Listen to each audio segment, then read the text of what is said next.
the beliefs, the behaviors, the values, the symbols that people hold dear to, invincible, that actually influence the way people work, that actually influence the way people commit to do things, projects, daily tasks, operations, everything.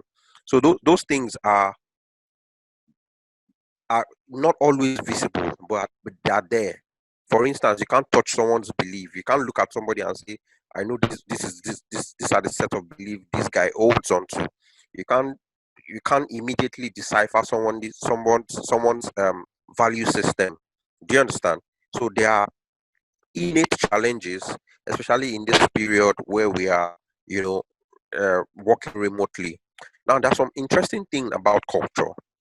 The first thing is what is the one highlighted in white. People are at the center of culture. If you look at both definitions that we have here, you see that there's a word that cut across both definitions. That is there. People. People are at the heart of culture, and then it means that you don't have culture without people, right? So people are the ones that shape culture. People are the ones that live out the culture in an organization. Their culture is so powerful that it eats up strategy.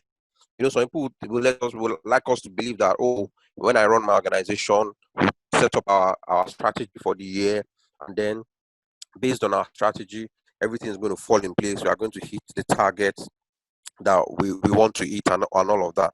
But the truth is that the culture in your workplace can swallow up that strategy for breakfast. It will disappear before the first quarter of the year, before you even realize what is happening. If you are not conscious, culture is that powerful. But I mean, I'm trying to open our eyes to the reality that these things are not very visible, but they are there. Then culture transcends space. So I mean, when I looked at this topic, remote culture, in the real sense of it, right? Culture is culture. Whether you are working remotely or you are working together in the same space. That's why I put that in there. Culture transcends space. For an organization where the staff are usually lax, they're usually non-committal, they don't, take responsibilities, they don't commit to completing what they start and all of that. Their customer services work. So for that kind of organization, whether you are working remotely or you are working, from the same location, you are co-locating, it will not matter. Everybody will continue to behave the way culture has dictated. Remember that culture is a way of life of a group of people. And then people usually don't think through them because it's already there by default. So it influences the way they behave, whether remotely or co-locating. Now, let's go to the next slide. I needed to put all of that out for us to understand what we're actually dealing with. Belief and value are the art of culture. What does that mean? Values reflect what people feel is important in their life. The same thing for an organization. So an organization that feels that we are all about profit, we are profit driven, we don't care whose toes we step on to make profit. They've said to us that profit is the most important thing for us. So even if they have to speak to their customers in a rude manner just to make sure that they make money, make the kind of money they want to make, they're happy to do it.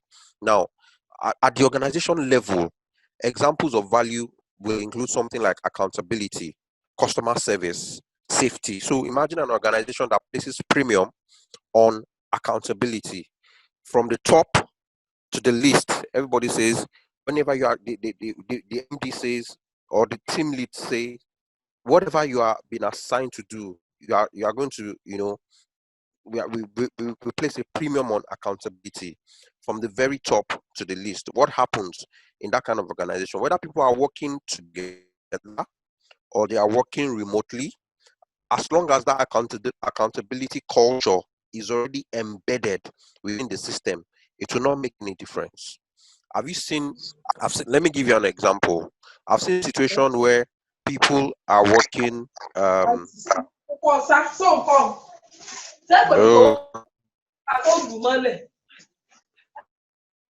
I've seen situations where people are working. Please let's mute our mics if we are not speaking, so everybody can enjoy the session. So I've seen situation. Let me give you an example. I've worked with someone, right, in one of the organizations I worked.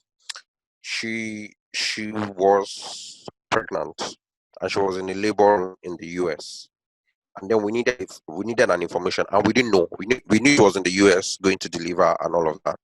And then we needed an information from her, and she was already in the labor room. Of course, the process is usually mostly CS over there in the US, and the doctors had already started working on her, but because she was not sedated, she was not fully sedated. She was able to respond to us on WhatsApp and give us the answer to what we were asking her, and nobody knew. You know why that was possible? Because even when she was with us, the culture in the organization is one of the culture in the organization is answer the question you are asked as promptly, as quickly, and as clearly as you can. Don't beat around the bush. Don't delay when you have the answers. And then after she had the baby, like 2 days after she had the baby, she now told us, do you know that when you were asking me that question on the WhatsApp group, or I mean on WhatsApp, I was actually in the labor room. And while some people were very surprised, some people were not surprised because it is an organization that has entrenched the culture of delivering value, delivering results. So I mean, while that looks like an extreme example, I just brought it up for us to understand that it doesn't matter whether people are working remotely or whether people are working together. The culture that we have built will speak, and the value that each person possesses and the organization possesses or has driven down will always influence the way people work. I hope that we are able to get the point around that. Let's go to the next slide now. So let's just quickly look at this. How powerful is culture? Someone said a great culture is the ultimate recruitment, client engagement, and competitive distinction tool. What does this mean? So for people who are conscious, for professionals who are conscious, when they want to join your organization, no matter how fantastic the name of the organization is, they will want to investigate the culture of that organization. How do they treat staff? How do they treat their customers? How do they, how do they pay salaries? Are they do they do a lot of things? People check those kind of things. Now, an organization that has built a fantastic culture honestly doesn't need to do a lot of advertisement or a lot of convincing for somebody to join them. This session is not about culture, but I'm just laying a foundation for where we are going. Now, the way you engage your client with the compassion, with valuing the customer's success, making the customer's success or the customer's challenge your own speaks volume. So the culture you build around the organization will be the thing that distinguishes you from another organization. It's also your competitive distinction. So let's say somebody wants to buy, wants to use your service, and there's another company that provides the same service. Can can can if let's say your prices are the same, or maybe your prices are not the same, the differentiating factor, one of the things that will sway the customer is the feel good factor that is influenced by the culture you have set within the organization. If I go to them, how responsive are they? If I go to them, how honest are they as an organization? Are they going to be trying to cut corners to dupe me? Those are at the last minute, at the end of the day, those are the deciding factors for a client to make choices, for a professional to choose to join your organization, for a lot of other things that culture influences. So culture is that powerful. I said at the beginning, there are some things that are not very visible. There are some things that are visible. Okay, the Slack, the tools, and everything that we're talking about. Yeah, they are visible. We can learn how to use them. But there are some things that are very tricky. They are very, there are underlying factors that can influence the success or otherwise of an organization. And the culture and the value system that are in place is big, is one of those biggest things that can influence everything. Let's go to the next slide. So, how does Agile and Scrum help to shape culture? We are getting closer to where we are going now. How does Agile and Scrum help to shape culture? First of all, what is Agile? For some of us who might not have heard about Agile before, Agile is a project management delivery methodology. So I'm reading from the top left now. That is characterized by the division of task into short phases of work and frequent reassessment and adaptation of plans. Agile is so that there's project management, there are, as a body of knowledge, there are two different types of methodology, or well, let's say two and a half or three, but two major ones: the waterfall methodology and the agile methodology. The waterfall methodology is older, it's been around for a while. Is the methodology that says you need to plan out the entire work from A to Z. We want to build a website of 20 pages or 500 pages. We must plan out what the 500 pages will look like before we start working on it, before we start testing it, before the customer can see it. I mean, that's the waterfall methodology. Old, has its own challenges. Agile is the other methodology that we are looking at today. Is a project delivery methodology that is characterized by the division of task into short phases of work. So we can divide our 500 pages into, okay, let's start with 50 pages for a start. The design of 50 pages. While we are implementing the 50 pages, we can start designing the next 50 pages. Do you understand? So that's what, do you guys understand? That's what we mean by division of task into short phases of work and frequent reassessments. Frequent reassessment.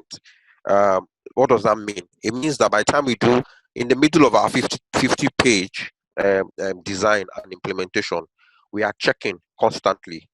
We are checking what we are doing. Is this still relevant to the market? Is this still relevant to the customer? Is this still relevant to to the people we are building this thing for? What has changed in their requirements? What do we need to add? What do we need to remove? Okay, let me stop, pause, and say this. So this is supposed to be a PowerPoint presentation where some of these things should be coming in. You are not supposed to say everything at the same time. But because of I think network challenges, network trouble, I've had to push it into PDF. So that's why you're saying it. So just follow me as I go. So we talked about short phases of work, frequent reassessment, and adaptation of plans. Adaptation of plans. So what that means is, unlike the waterfall model where we have to plan for the whole 500 pages before we start, and then not if anything changes as we go along the way, we need to review the impact of what is changing across our 500 pages before we start to make any kind of change on our work. Unlike that model, Agile is saying I'm open to frequent reassessment, and based on the outcome of the reassessment, we can adapt. You can adapt your plan. You can say, okay, we no longer need a landing page. Sorry, permit me to use some of these examples. I'll look for examples outside technology as well. A landing page, for instance, initially we agreed to do a landing page where once you reach it, you hear the national anthem of Nigeria. But in the middle of doing the work, the client says, "Oh no, national anthem of Nigeria might not be suitable. Change it to something else." I'm happy to adapt my plan. That is what Agile teaches, and quickly too. Now, so that's on a broad scale. There's waterfall, and then there's Agile. Now we are going somewhere. Scrum. What is Scrum? I'm reading from the bottom right now. Scrum is a set of practices used in agile project management that emphasizes daily communication. Keyword, daily communication. So, in the definition of agile, we talked about frequent reassessment, right? So, frequent reassessment is represented as daily communication, whereby we check on the work that is being done on a daily basis. We are following because we know that something can change. We know that challenges can come up, impediments can come up in the middle of the work. So, we are doing daily communication. And then flexible reassessment of plans. So that's what we also meant by frequent reassessment and adaptation of plans that are carried out in short iterative phases of work. Iterative means that we take a small chunk, we go from plan, we go from plan, do, check, release. So there's a cycle of okay, instead of doing the 500 pages of the website at once, let's take these 50 pages within within a short window, usually a window of 4 weeks, in what we call a sprint, short sprint. So the let's compare the waterfall and the agile methodology to track and field event at what do you call it, athletics, right? Track and field, running, sprinting. So the waterfall would be your marathon, 5,000 kilometers or whatever that you run. New York Marathon, Lagos City Marathon, we run from beginning to the end, while your agile will represent short sprint. Let's break our 5,000 kilometers into a series of 100 meters dash, 100-meter, 200-meter dash. So that's a way to compare it. So in the middle of Scrum, you do a lot of daily communication, you do a lot of flexible reassessment of your plans, and then you carry out all of that um, in iteration. So I take small chunk, I do everything I need to do on it, design, implement, test, take feedback, rework, until it comes into the shape that it's supposed to come into, and then we close that. We've delivered a kind of value, 50 pages of website. We go take the next 50, we you know carry out the same set of actions on it until we deliver another. So at the end of the next 50, we have delivered 100 pages of website. So Scrum as a framework is one that emphasizes teamwork, accountability, iterative progress towards a well-defined goal. There are a lot of things in there with a well-defined goal. Now, today, let's begin to narrow down how Scrum will help us to shape culture in our organization, especially now that we are working remotely. Um, Today, there are different kind of leadership out there in the workplace. There's the leadership that communicates clearly what needs to be done, communicates clearly the direction that we are going. There's a leadership that also communicates vaguely, and then you are left scratching your head. Now, if we're all collocating, it's easy. If you tell me to go and deliver something and I'm not very clear on it, I can easily come back to your desk. I can easily sit with you. I can read you. When you are talking to me one-on-one, I can read your facial expressions and make deductions like, okay, maybe this is what you mean. But now that we are working remotely, if you are going to if you are going to expect me to deliver for you as a leader or as a boss, we need to work towards well defined goals. There has to be clarity. So that's one of the things that Scrum encourages: clarity, well defined goals. For this sprint, we are producing 50 pages of website that looks like this, that, and that. Everybody, are you ready? Get set, go, and then we'll start sprinting 100 meters. So very key, very key. So now that we have people working in different locations, if you are going to deliver successfully on tasks, one of the values that we need to push, one of the values that we need to entrench is creating well-defined goals, well-defined targets, clarity in communicating tasks. Okay, then accountability. Everybody on the team knows what they need to do, and everybody knows that they cannot just slip over it, because if I don't do it well, I'm going to be accountable for whatever I've been assigned to do. Another thing that jumps out is adaptation of plans. So we've made our plans, we want to do 50 pages, but unfortunately now the developer now works works from home, and during the day there are network challenges, there are connectivity challenges for him, and he has said to us, look, if you want us to meet our targets, I might not be able to work well during the day. My network in the connectivity in my area works better at night. Can you allow me work at night? Some people would rather, no, don't tell me that. Are you saying if you want to be working at night? Are we sure that you are going to deliver what you're supposed to do? Are we sure that you're not sleeping? But the guy says, if I tell you I want to work during the day, I'll be less productive. I will not meet the goal. Scrum says, Agile says, we are flexible enough to accommodate that. To say, okay, we know that you are an accountable member of the team. We know that you are a responsible member of the team. We allow you walk the way you want to walk, because we know that at the end of the sprint, at the end of the 100 meters, we expect that you produce the kind of walk outcome that we have agreed on. So adaptation of plans. I mean, that's just one example. Frequent reassessment. I think I'm going to speak more on some of these things as we go. Let's move on to the next slide.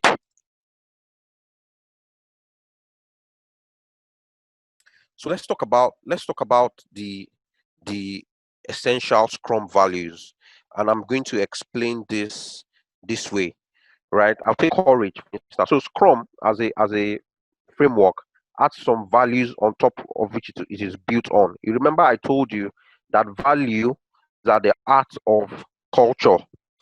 And I said culture is so powerful, it can eat up your strategy, it can swallow up your plan, it can make a mess of it if you don't get culture right. So how do we begin to get culture right? We need to get our value systems right. Now, what are the values that Scrum teaches us that we can adapt to our work, as we work remotely, or even when we work in the same location? The first one is courage.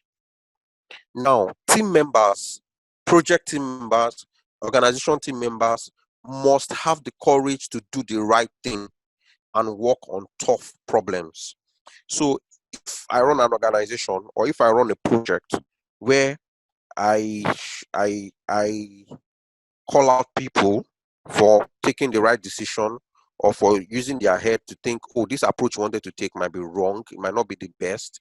Let me do it this way, and then let me be courageous enough to go this direction as long as I produce the right result. And then as a project manager, or as a team lead, or as a boss entrepreneur, I begin to call you out and say, who told you to do that? What kind of nonsense is that? Is that how we work? That I know. And you run the person down. You are telling the person, the next time we have agreed on a dummy approach to do something, all of us, as far as you have agreed, and then you later figure out that this approach you are taking is not the best, there's something better that I can come up with. Don't use your head. Don't have the courage to do the right thing. Don't have the courage, the boldness to make the right call. You know, and we see a lot of that in our organizations today. But if we are going to run remote work successfully, we must give people it must be built on the values of courage. The smallest team member must have the courage to say, okay, my bit of the work is just to draw this diagram and all of that. He must have the courage to do the right thing and to work on tough problems. So this courage thing is two-sided, both from leadership and from followership. Leaders must give their people, the people on their projects, the courage to do the right thing. You must encourage them to do the right thing. And then they themselves must have the courage, followers must also have the courage to take on tough problems, especially now that we are working separately. I don't always have somebody I can run to say, help me look at this. What do you think? What do you think? What do you think? We are saying encourage people to use their brain, not to be robots. That value is very, very important. The next value is the value of focus. Focus, very important. When we are running on a sprint, we cannot afford to lose focus. If you are running, I don't know if you follow athletics, the marathon. These Kenyan guys, or these guys from East Africa, when they come for the marathon, they're always calculated. Let's say 3 of them come from this country. They usually agree among themselves. Okay, you will be the leading guy. I'll be in the middle. I'll be the third following. Now you'll be shocked that it might be the person in the middle that will be the strongest. Okay, within the marathon, the person that's supposed to be in the middle can even outrun the person that was initially supposed to be in front. They have a long road to recover and to rearrange themselves. But when you run a sprint, when you are working, when you are doing agile, when you are supposed to where you are supposed to deliver in short cycles, in short iterations, everybody needs to focus on the work that needs to be done.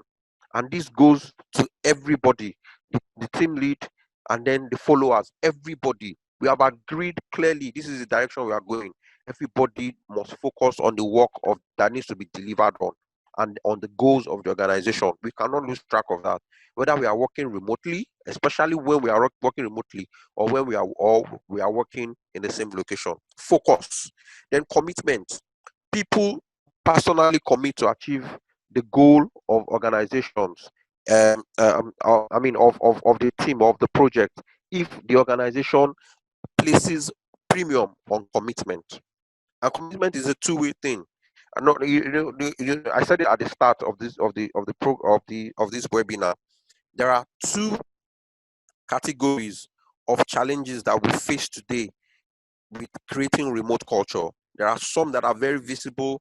There are some that are not very visible. I'm focusing a lot on the ones that are not very visible but are powerful enough to destroy and damage things. No matter. So some people will have us believe that okay, in this remote period, or normally on the work day when people are well paid, you know, they tend to do their work well and all of that. It is not true.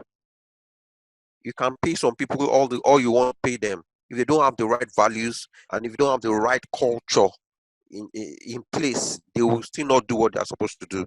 So the culture of commitment, the value of commitment has to be entrenched in a team. How do you get you must find a way rather to get everybody on the same page. So that means that if you are introducing a change, or if you are running a project as a project manager, you don't come across as if you are forcing things or the approach or your opinion down the throat of your team members. So if I'm look at introducing change from the perspective of we have a large pool that is filled with precious stones and all of that, or different kind of things that we need to carry. Now you must create a system where people's eyes are open to the possibilities. Where are we going? What are the options that are before us?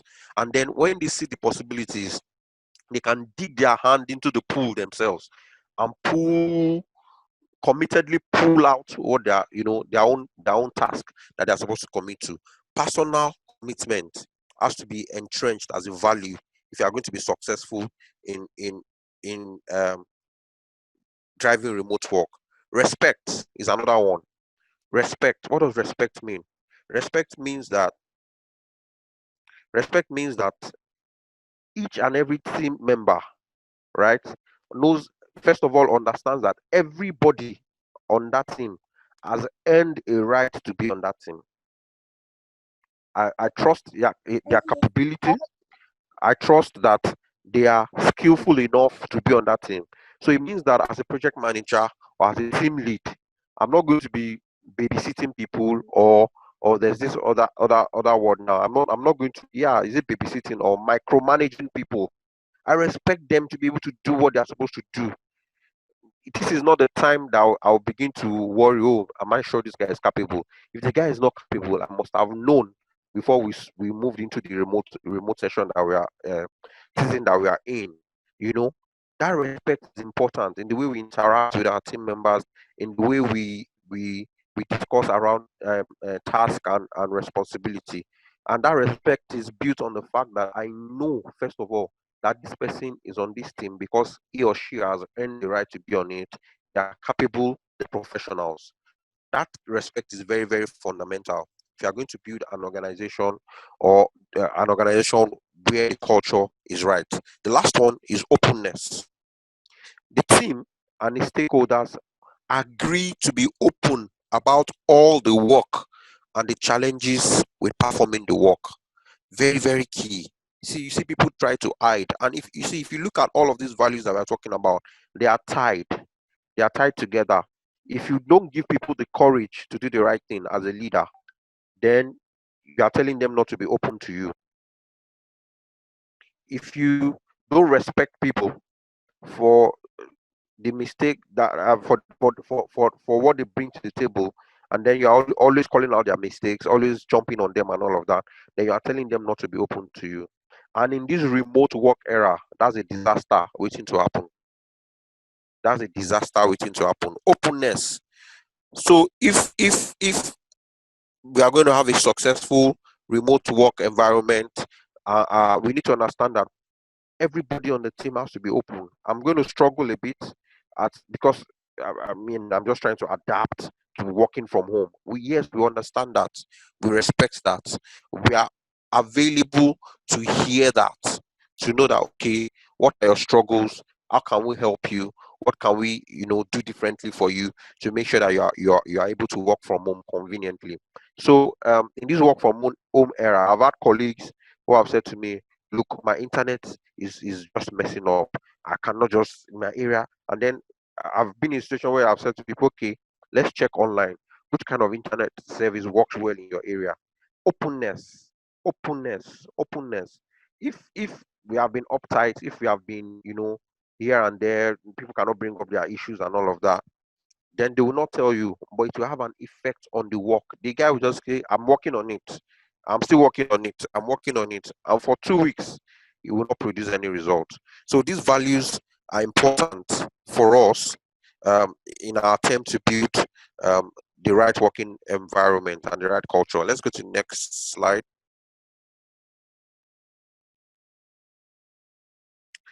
So let's talk about the essential agile values. Um, Agile prioritizes, so in like our unlike our waterfall model or traditional model. Waterfall is the same thing as traditional model. Agile is the other model. Unlike the waterfall model, Agile places premium or value on interactions, individuals and interactions over processes and tools. Now, I need to talk about this very importantly. See, um, in our workplace today, before before COVID-19, the guys that feel cool the most are the ones that know how to use all the tools.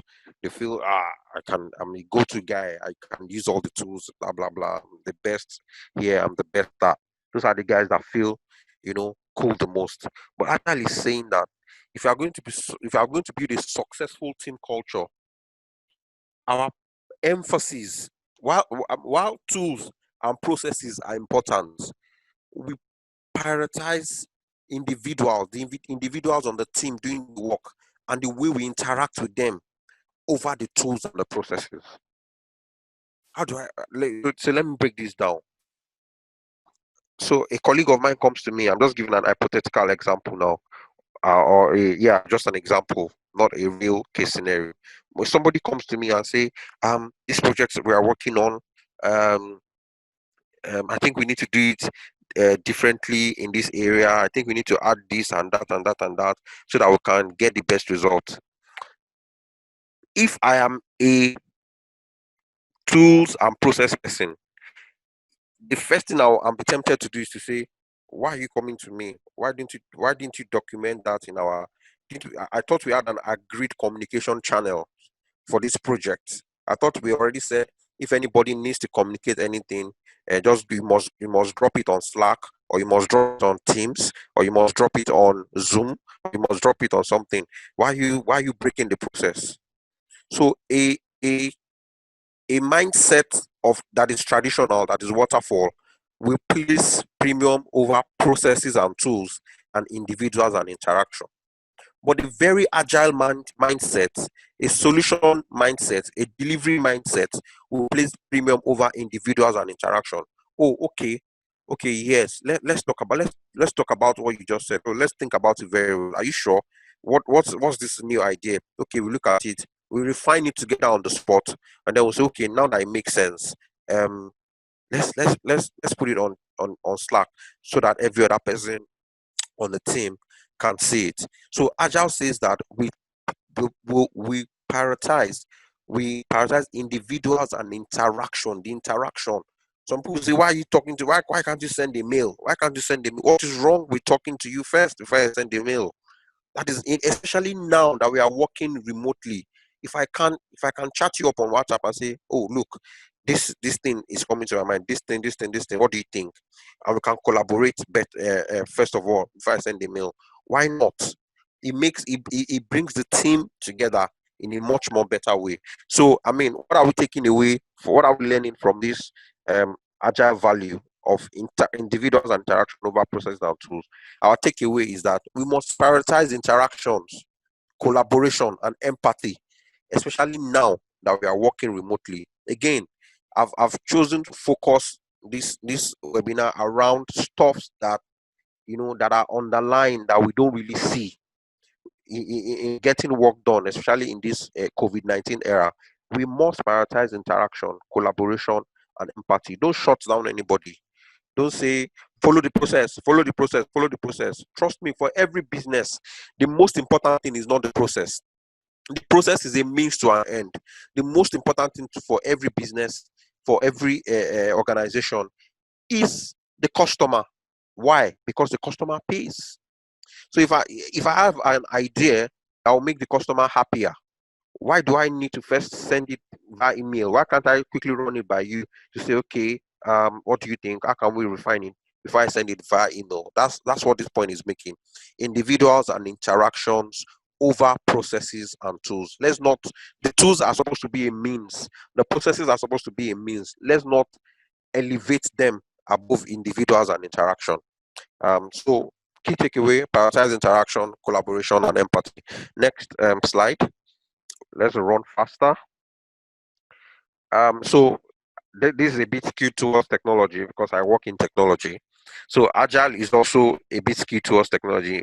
So Agile actually was started in 2001 by a group of software engineers. Also, this is so that's why you have it heavily skewed towards technology. So, but I'll try to bring it home. So the next value for Agile is we place value or premium on producing a working software over comprehensive documentation.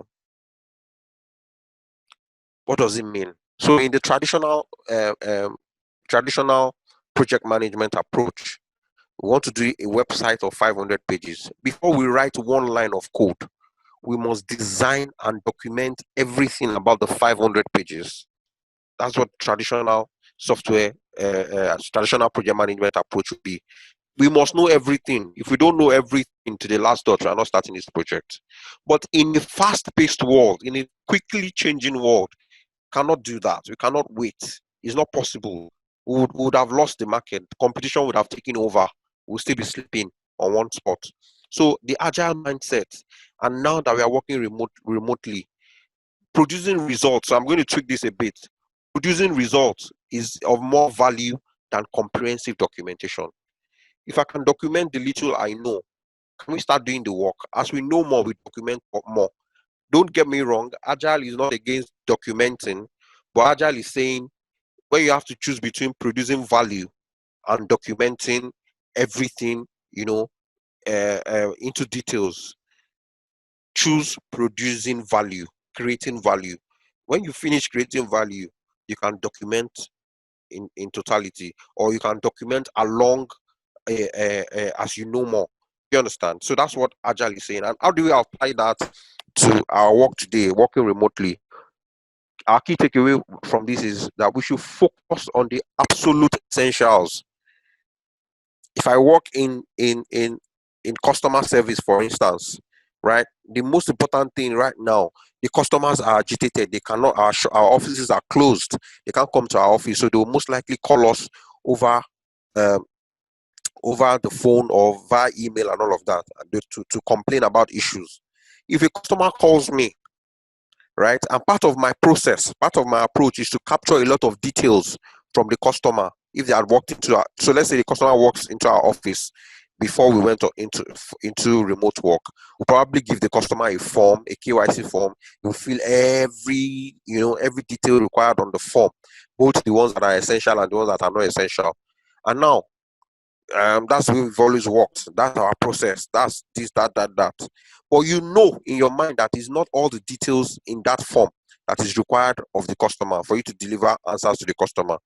And then in this remote work era, or in the agile era that we are changing to, that COVID-19 is forcing everybody into, a customer calls you as a customer service rep. You are working from home, and then you're asking him 200 questions before you can attend to his question around, okay, how do I change my password? The guy is going to go absolutely bonkers on you. He's going to shout at you. He's going to scream, you know. So for us to continue to give the best to our customers and give the best to our colleagues, churn out the right type of work, our focus must be on the absolute essentials and the value drivers. What are the things that drive value today?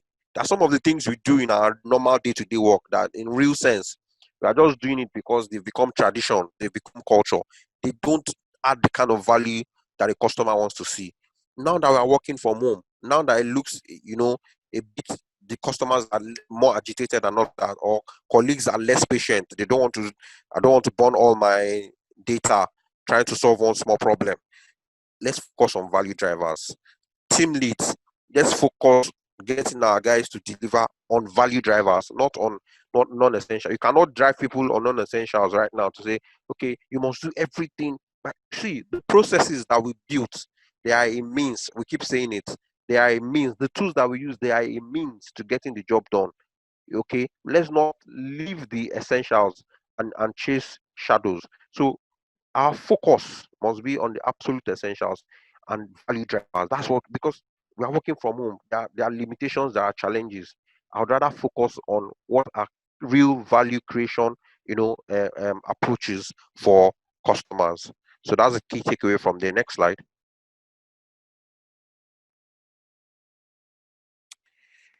So Agile also says that we should be happy to respond to a change. We should prioritize responding to change over following a plan. It ties back to what we have explained earlier. It's a fast-paced world. It's a fast-changing world. It's COVID era. Everybody has to work from home. Um, um, customer needs are changing based on the reality on ground. We can never be rigid right now. We can never have a culture of rigidity. No, madam. That's how we've always done it. So let me give you an example. I tried to change the internet service in my house, and I called the service provider, and then I spoke to their customer agent, and she told me, "Oh yeah, um, usually when you pay, we come to make the installation within 5 to 7 days." And then she told me, "But now with all this situation on ground, we are not even working. We are closed shop for now. We are not working." And I was actually surprised. I couldn't believe it that an internet service provider will not work in this change era. And then I just forgot about it. I continued using the one I was using. A week after, somebody said to me, "Have you the person that uses that service said, have you called those guys?" I said, "Yeah, I called them. They said they are not working." The person said, "No, that's not true. I still spoke with their support people. They are working." Then I called. A different person picked the call, and then I spoke to the person. Now your colleague told me you guys are not working, blah blah blah blah. And then he said, "No, not really. We are just doing skeletal services." And then I said, "Okay, are you sure?" Then I paid and all of that. Now, when I paid, they said to me, "We are going to come and install in your house within 2 weeks." But guess what? They came in less than 2 weeks. And what happened? They just came to install for another person in my house who probably paid before me. And I saw them, and I'm like, "Guys, do my own installation as well." And they said, and they checked and said, "Okay, let's do it." So they've won a happy customer. They are able to respond to change. The guy that came to my house to do the installation did not say, "No, we promised you 2 weeks. 2 weeks is 2 weeks." If you can deliver quicker, if you can change something to deliver value quickly, why not do it? So the key takeaway is we must encourage flexibility in our team members. We must, as much as possible, remove rigidity and be always open to change. Because at the end of the day, the work we do is not about us, it's about delivering value to the customer and to the client who pays for those values. So if we need to change what we deliver to make the customer happier, then let's go on with it. Next slide. So customer collaboration over contract negotiation. I mean, this example ties back to this point ties back to the example I also made earlier. The guy could have told me, no, we told you 2 weeks. That's our contract with you. Don't disturb me or call our office. Blah blah. But the guy just asked me, where's your ID? I just gave him the ID. He checked. He said, okay, let me do it since I have the tools to do it. So remote work. How do you apply this to remote work? Key takeaway: remote work can feel lonely. Leaders, managers, team members, we have to intentionally reach out to each other and drive collaboration. Today, one of the things I try to do is, reach out to team members as often as I can. Hey, what's up? How you doing? We have a collaboration channel that we work with, but sometimes maybe the person has not spoken on that channel for a while. I just pick up my phone, a text, a chat, call. Hey, what's up? How's it going? So people, there are different layers of challenge on a day-to-day basis.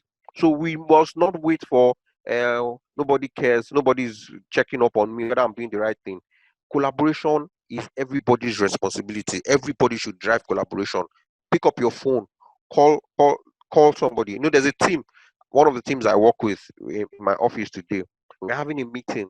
I think it was last week Monday, and somebody said, oh, this meeting has become boring, it's just so monotonous. And somebody said, okay, let's spice it up. Let's do video calls. One of the meeting days must be video calls once per week. We are not doing just voice. Let's see each other's faces.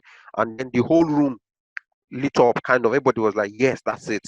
Video call. Everybody should jump. They were happy to jump on video call. So I mean, those little things, collaboration, empathy, reaching out to each other, being flexible, being open to change, are the values that will see us through this remote work period and beyond. Let's go to the next slide.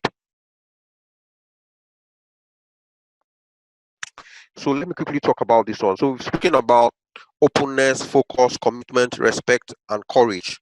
But the interesting thing about these Scrum values, all of these openness, focus, commitment, respect, courage, they cannot stand alone on their own. They have to stand on three pillars. The what I call the TIA pillars. Transparency. And these pillars are things that cut across from leadership to followership. If leadership says, okay, now that everybody is working from home, we know how tough it is. These are the commitments we are making as an organization to make work from home easier. I'm just making an example. Not every organization will be able to make that kind of commitment. The point I'm driving out at is the work we bring to the table to get the job done. Everybody must see it as transparent. There must be no hidden agenda, especially now that we are working, dispersed in different locations. Transparency is a very important pillar to driving what's it called, um, the right culture in the workplace. If I'm not sure that my boss is going to back up what he said with the right action, then I'll be questioning myself. I don't trust him. I'm not sure he's going to do the right thing. I'm not sure the email he wrote. I'm not even sure if that's what it means. I'm not sure. Let me be watching. Then we are doing hide and seek in the workplace, and that's a very powerful way to destroy a team. When trust is lost, the team dynamics changes immediately. People can no longer take each other, for whatever they say.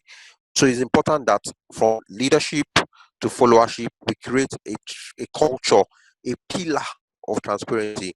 If you remove transparency, from top to bottom, openness is lost, commitment is lost. Why am I committed to somebody that is not transparent, that is not about the work that we are doing? Why am I committed to somebody that is not? Why should I be open to somebody that will not tell me the truth? Why am I open to somebody that will, why should I respect somebody that is not transparent? It comes to the team. It says this. By the time we check, it's something else that we find. Transparency is a very fundamental in living out these Scrum values and creating the right culture in our work environment. Inspection is another one. You see, everybody in the workplace should especially now, again, that we are working remotely, everybody should understand that the work that I'm doing, I can be called upon at any time to say, what are you doing? Come and show us what you are doing. Let's have a session. Let's see what you are doing. How far have you gone? I've done this, I've done, okay, show us. Everybody should be ready for that. I mean, from top to bottom, again, you see these pillars, they cut across everybody. If I'm the leader and I say this is what I'm going to create to help us do our work, I should be able to say, guys, okay, let's look at what we are doing together. This is how far we have gone. This is what we have done. Let's check. But I should be able to take feedbacks the same way. The follower should be able to understand that if I say I'm committed to this task, at any point in time, I can be called to say, let's look at what you are doing. This inspection thing is very, very foundational for, you know, driving remote work culture, and even the workplace collocation culture. Inspection. We cannot work with mindset that I'm on my own, I can do things the way I want to do it. It's never going to fly. So everybody should understand that while I even check on my own work, somebody else should be able to check on my work. Not because the person hates me, but because we operate a culture of openness and a culture of courage. And even if I'm doing something wrong and the person says, look, what you are doing is wrong, in a team that embraces Scrum and Agile, I should not feel offended if somebody tells me, "Oh, what you are doing, the approach you have taken is wrong. Can you consider another approach?" Because in our team, we encourage people to display courage and openness, respect, commitment, and focus. The last one I want to talk about, the last three pillars. These are the three pillars of Scrum. Adaptation. See, there's something called empiricism. Empiricism is the concept of we act based on what we know, based on what we have, information we have gathered, or the reality, the truth that we know now is what will influence the next course of action that we take. And if people don't have the mindset of adaptation in a Scrum team, where I'm always, this is the way I want to do my work. That's the way. I've heard somebody say that before. That this is the way I like to do my work. Or all these things people are saying is not for me. I don't work like that. But come on, you are working in a team. You are working with people, and we are saying the way you are doing your work is impacting us negatively. Some people are so rigid. Some people are so stuck in their ways. This is the way I work. I've been a professional for 10 years. I've been a professional for 15 years. Nobody can tell me a different way to work. You know what? You don't fit into a team if you have that kind of mindset. So everybody should have a mindset of adaptation based on what we know. The project leader can come tomorrow and say, you know what, guys, that was the direction we agreed to go before, but the information has changed. We need to adapt to a new way of working. We need to adapt to a different way of meeting. Okay, maybe we usually met at 8 a.m. before, first thing in the morning, stand-up session, meeting in the morning. But because of remote work, maybe 8 a.m. will be too early for some people in their house. Let's move it to 9 a.m. Because people have been missing the meeting. They've been skipping the meeting for whatever reason. Our developer worked very late into the night, and then he can't make an 8 a.m. meeting. Okay, because of him, can we shift it to 10 a.m.? Why not? If he's going to make us work better. So these values, transparency, inspection, nobody's hiding anything, adaptation, are foundational to these pillars: transparency, inspection, and adaptation are foundational to the values of Scrum, which, if properly adopted, can help us create the right culture within our organization, within our culture, within our project teams, and leads to better project delivery. If the culture is right, if the environment is right, most likely, I can tell you, people fall in love with the culture of an organization more than every other thing. And people don't leave organizations. People leave, bad culture, negative culture that they cannot do anything to change. I think that's the last slide. If I'm looking at it. So, I mean, I'd like to stop there because of time and because of course there will be some other questions that people would have. I'm hoping to take your question. It's been a long talk, and I hope we're able to get one or two things from the presentation. Thank you. So I'm open to taking questions now between the next few minutes that we have. Thank you. Hello, thank you, everyone. Thank you, everyone, for your time. Thank you, Dami. Yes. So, Steve, do you have a question? So, if you have a question, you can just raise your hand. I will mute you so you can ask your question, or you drop your questions in the in the chat section. And we can also put our hands together for Dami. Dami, thank you so much. Really appreciate you. I personally have learned a lot. I was jotting and I was just jotting. I was jotting and I've been learning so much, so much. So please, you can start putting your questions down in the chat section. And if you have a question and you would like to talk, just raise your hand. I'll unmute you, and you make your you ask your question. Okay. Thank you. I think there's some questions that were there before now. When we're starting from Okay. Yes. Toyin and yeah, I think one from came from Joseph. Joseph. Yes. It says From Joseph. how to unlearn and relearn how to manage project effectively. Okay, and I think that is similar to Toyin's questions as well. Yes. Question as Very well. How to very effectively similar manage projects and the people on the project. So I project. like that question, Toyin. So that the first understanding is that projects they don't fail or succeed or by themselves of themselves. People on the project make the project fail or succeed. Right. Now, the first thing you need to understand is that um, the success of a project is dependent is 90% dependent on communication. Communication is like 90% responsible for the success of the project. And what do I mean?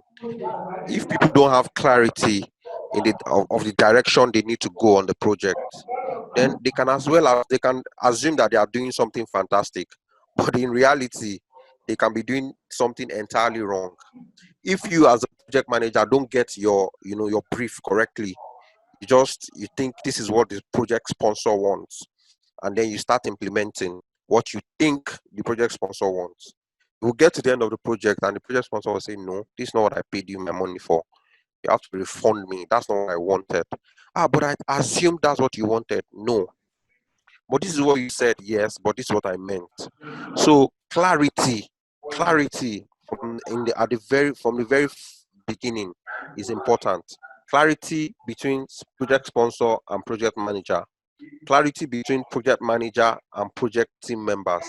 Clarity between project team members and fellow team members is key. And how we keep that communication channel open as much as possible is foundational to the success of projects. The other thing is that people, like I said earlier, people make projects succeed or fail. And you need to be people aware as a project manager. So can we mute the mic?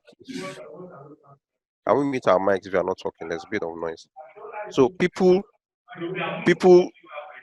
people make projects succeed or fail.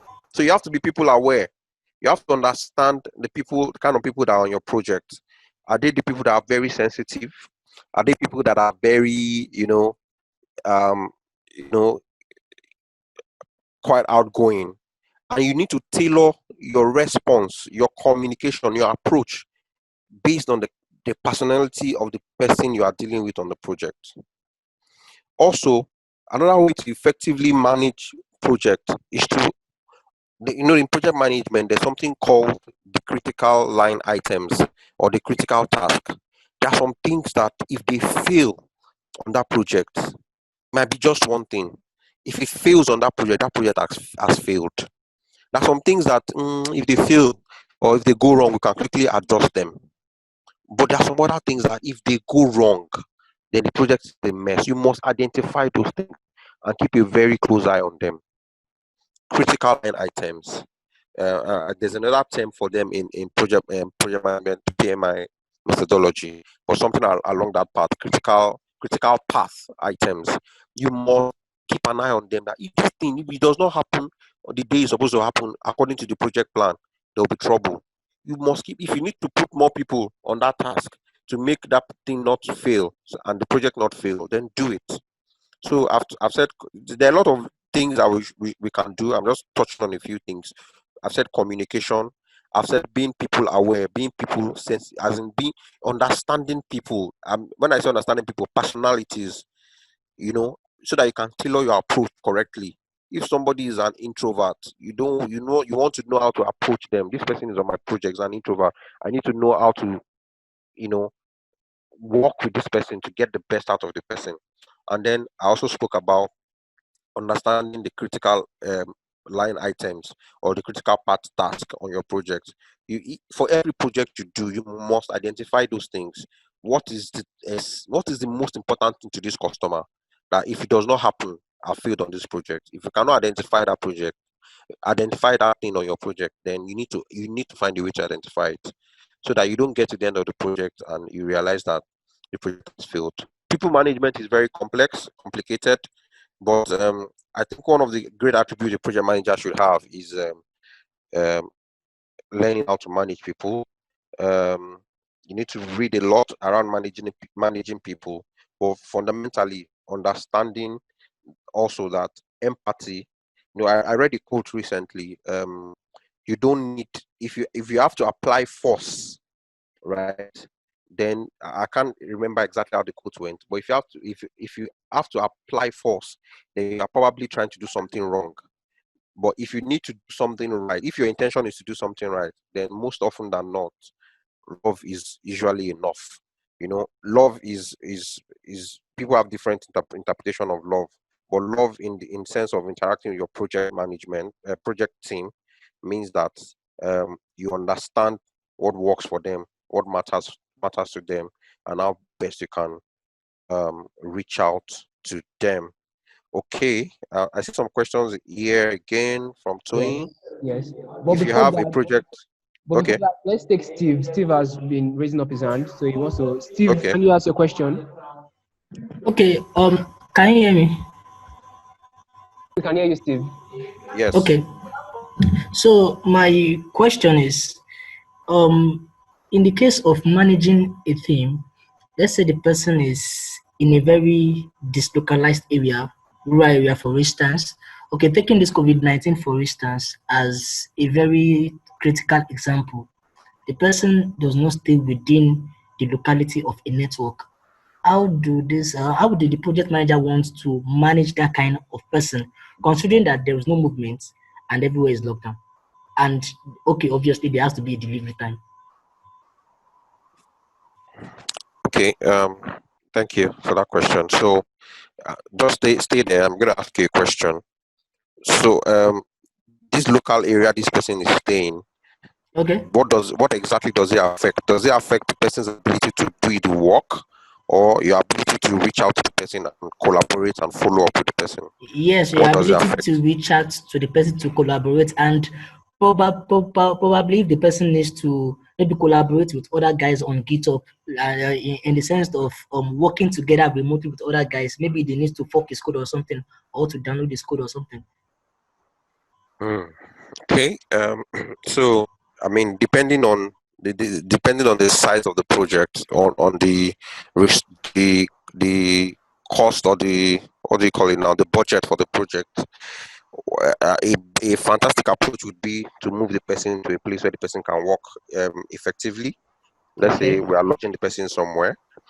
If we can afford it, if we cannot Okay. afford it, and this project is time bound, and the person is not in a situation where he can work at night, or we cannot even reach him at all, we Okay. might probably have to consider moving another person on that project. So that is not a decision that you take in the middle of the project. Okay. Well, it can happen in the middle of the project. Let's say usually, so where I served in the north some years ago, as I was entering the village, I just saw all their NEPA poles on the floor. As I was going into, and I'm like, I can't stay here. It's not possible. You understand? So, and I found a way to live there. So it can be that there's a disaster that happened in the middle of the person has been working, and then something happened power just went out, nobody can do anything. I mean, you cannot legislate for that. There's nothing you can do about it. But if we knew that information before the person went into the remote working location, the person says, this remote work is going to have, I'm going to have issues. So there's no network in my area. I cannot even charge my phone. There's no light and all of that. Then we see that we'll create an alternative, lodge the person somewhere if he absolutely has to be on that project, or get another person to replace him on that project, by reaching out to the sponsor to say, look, this is the challenge we have. This guy cannot effectively contribute to this project. I hope I've been able to answer your question, Steve. Yeah, thanks. Yeah. All right, I'll be reading Tony's question now. Okay.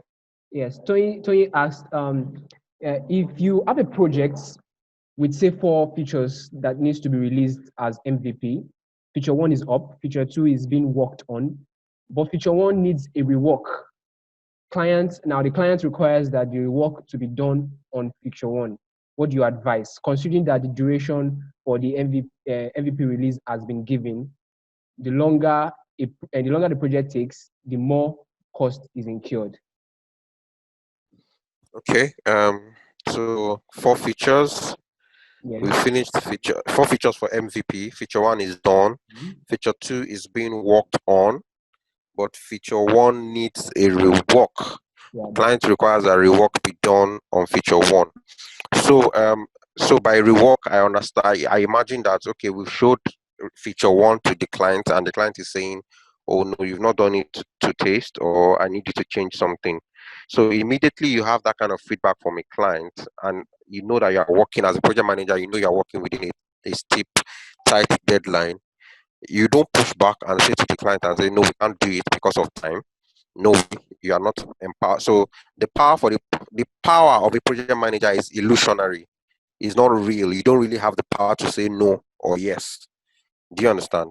No matter what the environment is, whether it's a projectized environment, the client is the one paying for the project. So you don't push back. You say, okay, we hear you. We'll evaluate this and let you know the impact this will have on time and cost and scope. Usually, when you go back and then you go back to your impact assessment, impact analysis. If it starts to work on this feature 1 rework, you are going to need extra 2 days, or extra 3 days, or extra $3,000. Then we'll go back to the client based on the agreed communication channel, email, whatever, meetings. Say, okay, we have reviewed the rework you want us to do. It's going to take us 3-4 more days. And the guy screams, no, I don't have 4 days. We have to be in the market. Blah, blah, blah, blah, blah, blah, blah, blah. Now, 2 things can happen. Is either if the client is insisting that it must be done, is either the client is willing to bear the cost of bringing an extra resource, pay for the extra resource that will undo that thing, or you are able to convince your resource to work extra hours. The second option of convincing your resource to work extra hours is an unfair option. Is an alternative that you should not always go to. So, and it also depends on what the rework is. Rework can be that you guys have not met the exact target that the client clearly communicated. I mean, that is your fault. You cannot even go back to the client to say, oh, you need to pay more. No, then you can consider the option of making your resource work extra hours to fix that. Otherwise, if it's the client making a change in the middle of the game, then he has to bear the responsibility. And what usually happens is the client will tell you, okay, you know what, don't worry, it doesn't matter, let's push it to another time. That's what usually, in my own experience, that's what you usually get by the time you do an impact assessment. But what you should never do is to tell them from the word go that no, we cannot do it because of timeline. Don't ever do that. Take what they are saying, tell them, let me come back to you after I've done my impact assessment. And when you do your impact assessment by checking with your guys, how many more hours, days do we need? And they tell you, go back to the client. These are the options on the table. Usually it's better to go to the client with options on the table. They will usually have to choose one, or they'll tell you, you know what, we can live without it. Right. I hope I answered your question. Yeah, I think you did that very well. Tony, you can respond in chat session. Tony, we'll meet you. Yeah, yes, it did. Yes, it did. I mean, thank you very much. Yeah, that was quite explanatory. Thanks a lot. All Thank right. you, Tony. All right, moving on. So you can also share, before I read the next question, you can also share your experiences. I believe each and every one of us have some kind of experiences we have with like those, especially the pillars of the Scrum values. That's the transparency and inspection, adaptation. So you probably have experiences in your workplace whereby adaptation has been very rough, and you want to share it. You want to share how inspection has been going in your own workplace, or transparency. You can also share your experience. You want to share it vocally, you can just raise your hand and I will get to you.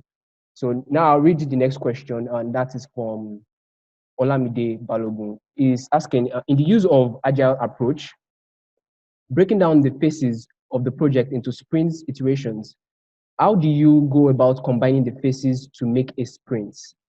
Can the agile approach be used for all kind of projects, contracts, assignments, or deliverables? Okay, let me start. Can you hear me? Okay, yeah, I can. Yes. So let me start with the last part of the question. Can the agile approach be used for all kinds of projects, contract, assignment, or deliverables? Yes. Um, yes, you can. But the agile approach is actually best for complex. The agile and the Scrum approach is actually best for complex projects.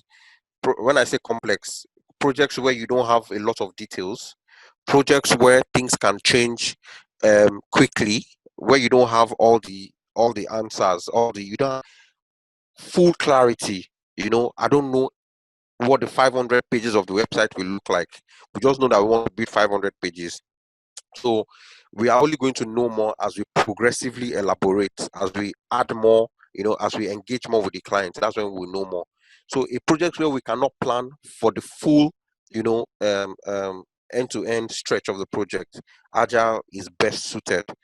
Complex projects that can, the market can change from, market demand can change from day one to day two. Agile is best suited. But can it be used for all kind of projects? Absolutely. Because it doesn't say that if you don't have, it doesn't say that if you have all the details, you can still not use Agile. If you have all the details, of course you can use Agile. It's only saying you are going to take it in bits, in chunks. You are not going to try to attack everything at the same time, because things can change very quickly. So that's that. For the first part of your question, in the use of Agile approach, breaking the different phases of the project into sprint iterations, how do you go about combining the phases? You make a sprint. Make a sprint. Yeah. So let's say you break your project into 5 sprints or 4 sprints and all of that. Now you need to break them intelligently. You need to break them with the mindset that you want to you want to deliver value to the client in bits.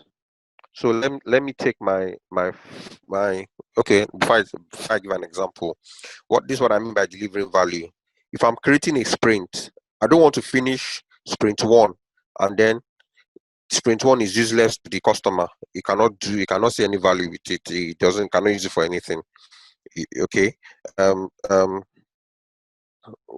that's a rule of thumb around breaking things into sprint. Is not always easily achievable, but in reality we have something called the sprint goals.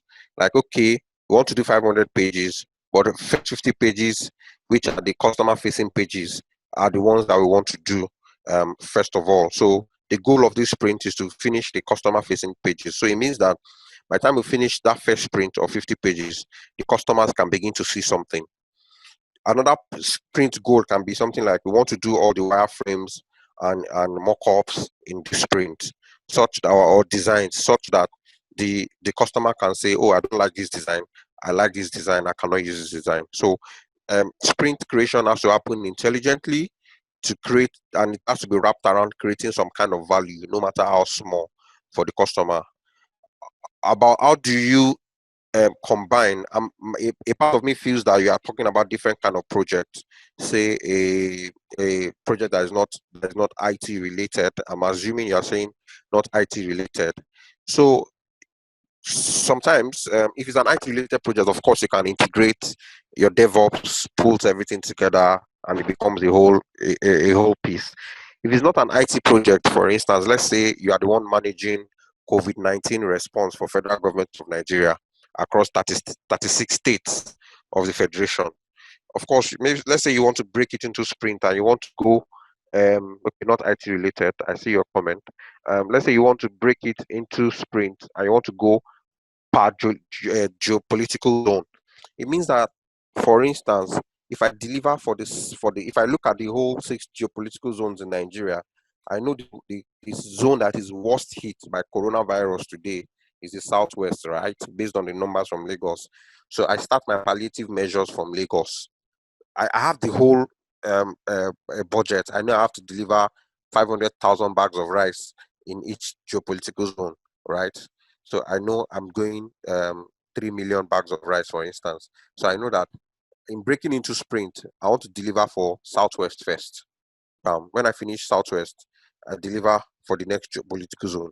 I deliver for the next geopolitical zone. So sometimes you don't need to tie it. You don't need in that kind of thing. You don't need to tie anything around any component of the project around each other like that. It can be that kind of project. It can also be the kind of project where if you don't tie it together, it doesn't make sense to the owner. Yeah. So when I finish the first one, is in the cooler. I'm hiding it somewhere.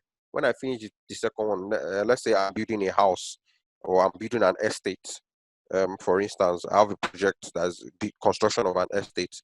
By the time I finish the first street, I know that a sprint can be finish this street, finish the next street, finish the next street, finish the next street before I call the owner to come and check. Or I finish this street, I call the owner, come and check. Oh, does this meet your taste? No, this does not meet my taste. Oh, change this, change this, change this. I take feedback, I implement the changes so that when I'm building the next street, I don't make those kind of mistakes. That is the agile spirit, the spirit that allows for inspection in the middle of the work, the spirit that allows for adaptation based on feedback and retrospective, the spirit that allows for transparency and openness on the work. I hope I'm able to answer your question. Of course, it's a bit hypothetical, my response. I mean, a bit theoretical, I mean. If there was a specific example, I could probably be more specific in my response. I think based on the question, I think you've done quite a great job. Olamide, you can just respond in the chat session. Oh yeah, he said thank you. That means you've done. Thank you very much, Ian. Sorry, thank you very much, Dami. Before we continue, I'll if you need help in setting up projects, Treford has we have a consultancy here in Treford that helps in setting up projects and project timelines. You need to set up a project in any tech related field and beyond. We have a consultancy and with expatriates that are ready to get on board and help you set up your projects effectively. So you can always reach out to us via this mail I'm dropping now in the chat section to for help on that, and we'll be sure to deliver to you good service. All right, now we also have a question from Olubukola, sorry, Olubukola. She said it's an insightful presentation, and she's thanking you, Dami.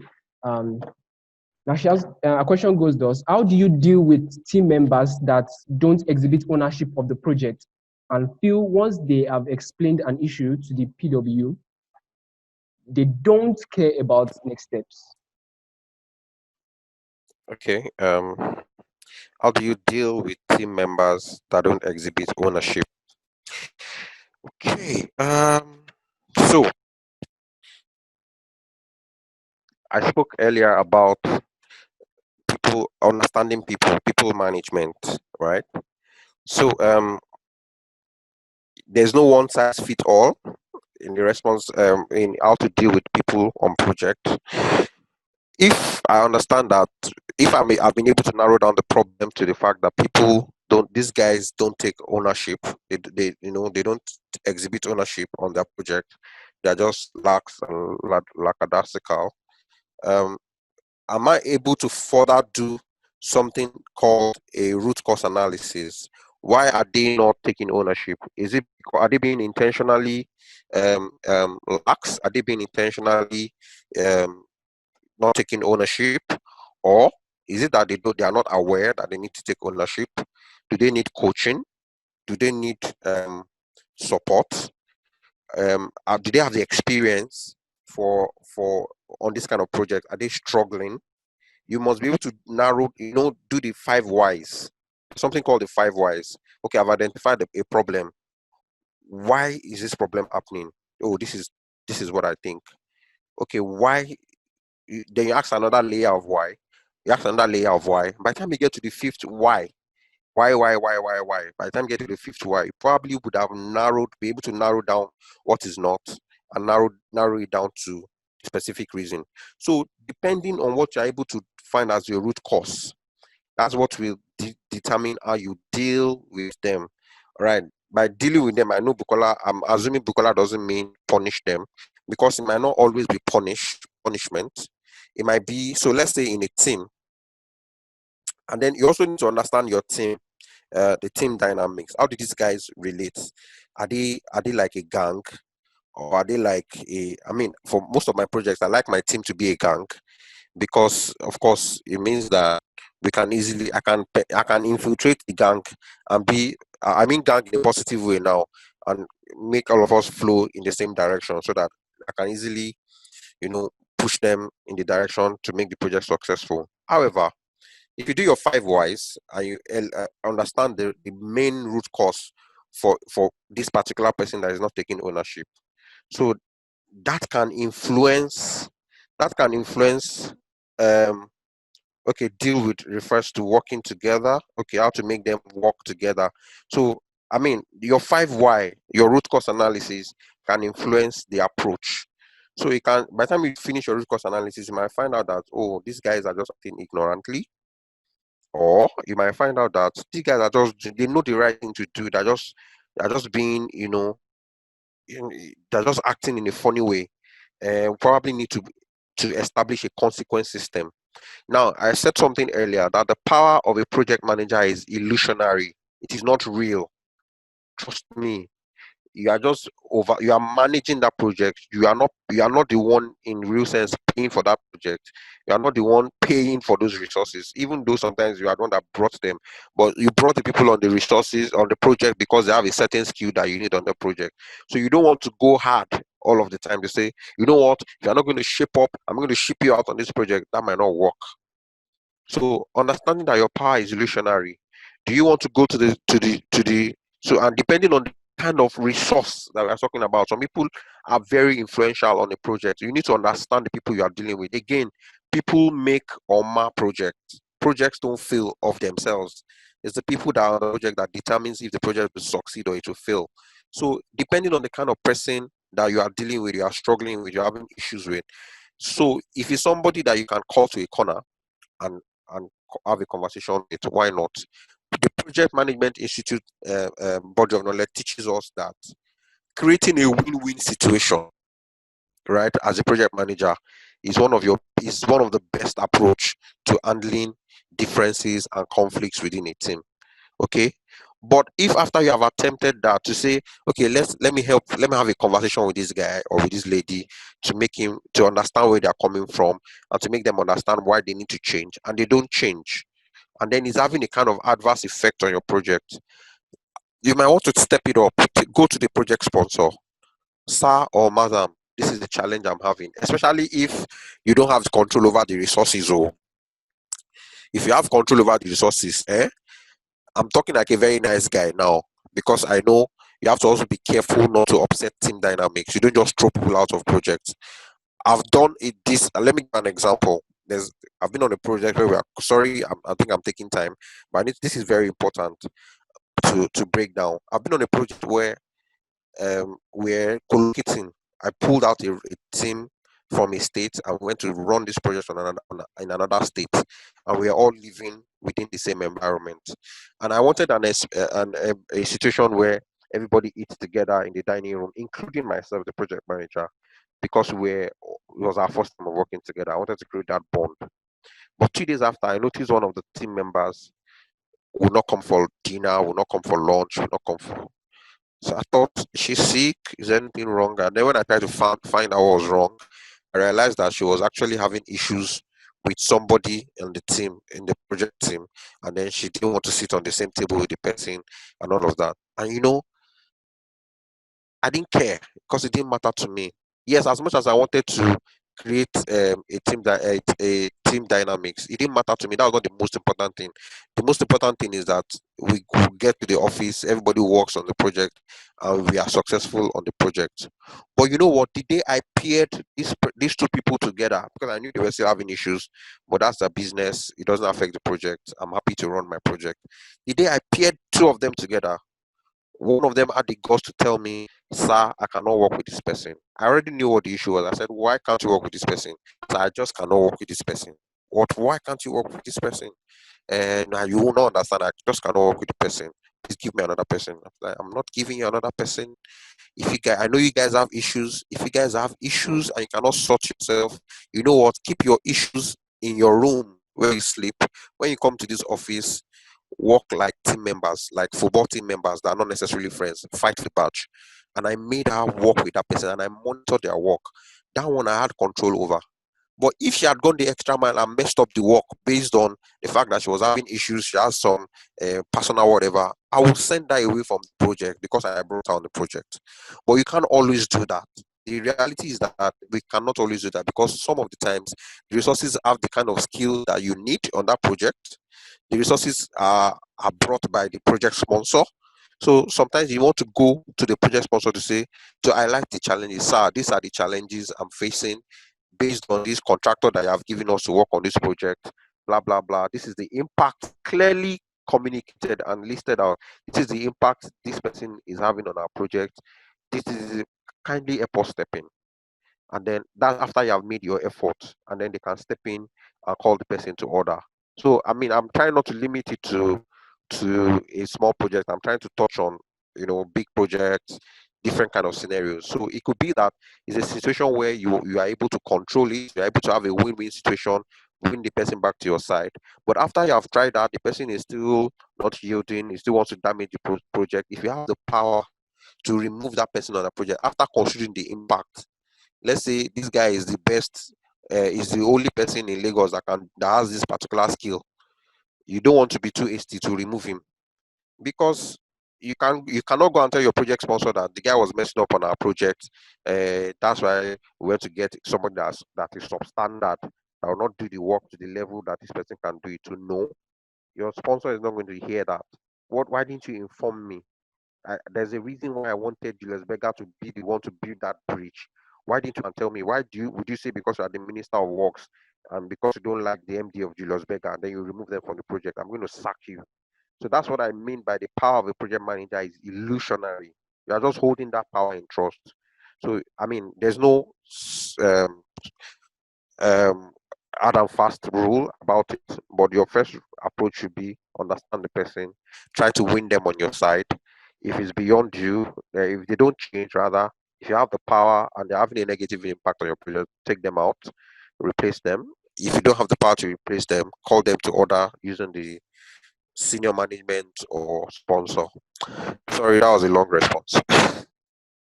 It was long, but I think it was a very satisfactory. It was a very, very insightful response.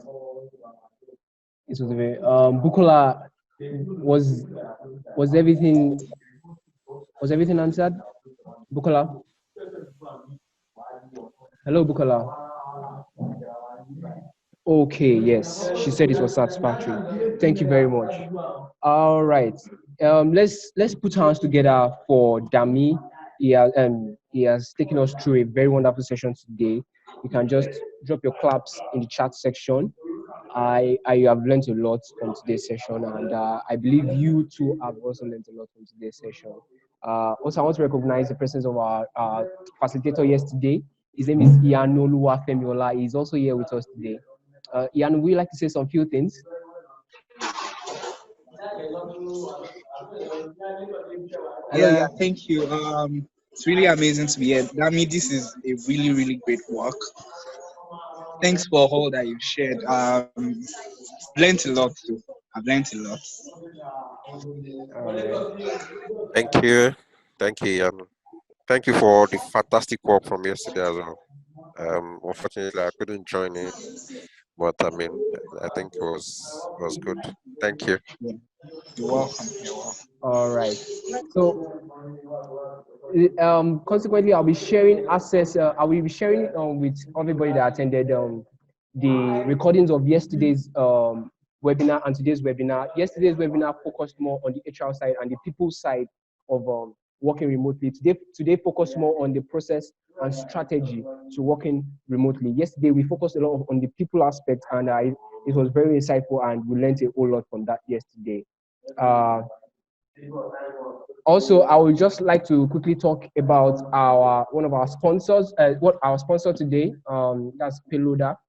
Now, so Payloader is a bulk, Payloader NG is a bulk airtime and service solution used by companies and individuals at a time like this, when this COVID pandemic, when remote working is the norm, communication is highly so important, that while you're taking care of other things, Payloader will just can handle your airtime and data to all your staff per time. So in the case whereby you need to send data and airtime to like about 10 of your staffs, or even bigger, maybe 100 of your staff, you can just, with one click of the button, you can send airtime to everyone on your team. Or you can even just schedule your recharges. So you know that, okay, you use this particular amount of data, you use 10 gig in 1 week, you can just schedule your data to consistently load for you in 1 week. Saves you a whole lot of stress.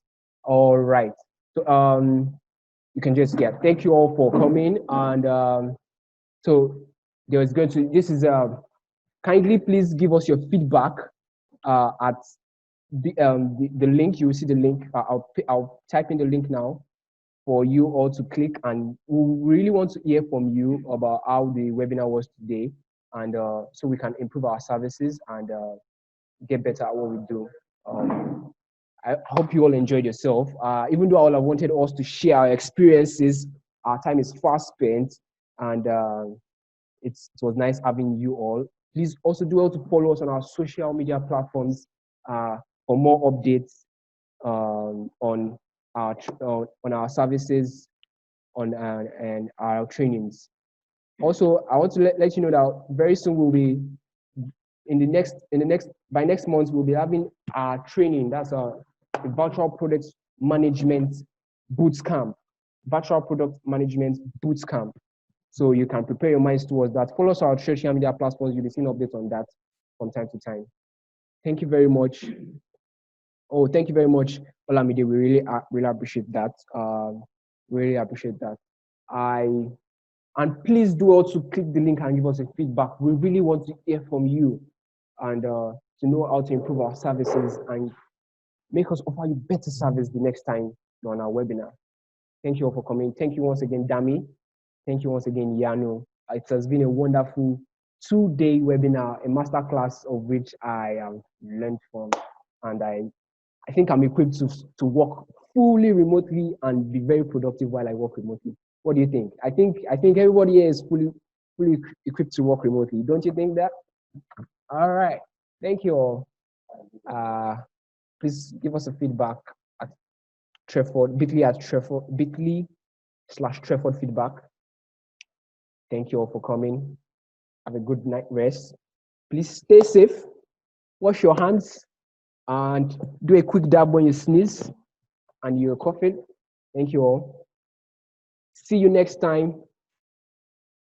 And don't forget, you can always reach out to us if you have issues in setting up project, or you need us to help you set up a project, or you need any help in consultancy of your work. You can always reach out to us anytime, and we'll be there to help you.